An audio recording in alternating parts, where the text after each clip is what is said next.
non sono fenomeni semplici, vanno combattuti ovviamente con un'azione congiunta e in questo ringrazio anche qui la Regione Veneto che è assolutamente disponibile, il rapporto ovviamente tra amministrazione penitenziaria da un lato a tutti i livelli e Regione deve proseguire perché il servizio sanitario è importante, il servizio di assistenza, il servizio socio-psichiatrico anche è fondamentale. Intervenendo alla cerimonia di inaugurazione dell'anno giudiziario a Venezia, il sottosegretario alla giustizia Ostellari ha affrontato il tema dei suicidi in carcere, l'ultimo avvenuto a Padova. Un fenomeno che non si arresta e su cui ha puntato il dito anche il presidente del Consiglio dell'Ordine degli Avvocati, Bortoluzzi. Non intendo sottrarmi all'obbligo e al diritto di denunciare la barbarie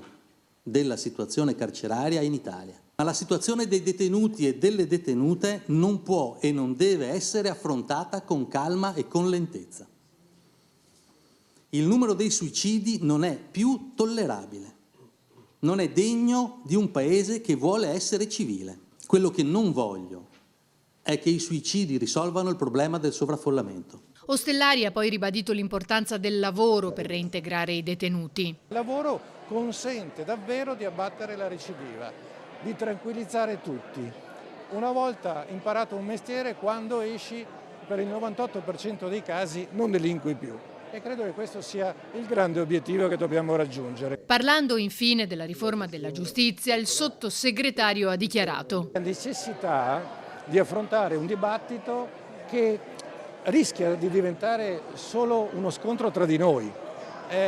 Invece la finalità è quella di parlare ai cittadini.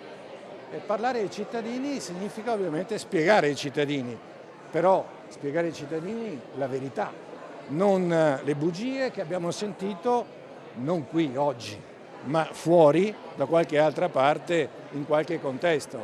Quindi anche chi fa legittima battaglia per il no va bene, lo faccia, ma non si può lamentare se poi qualcuno sottolinea le bugie. Ecco, le bugie non vanno bene.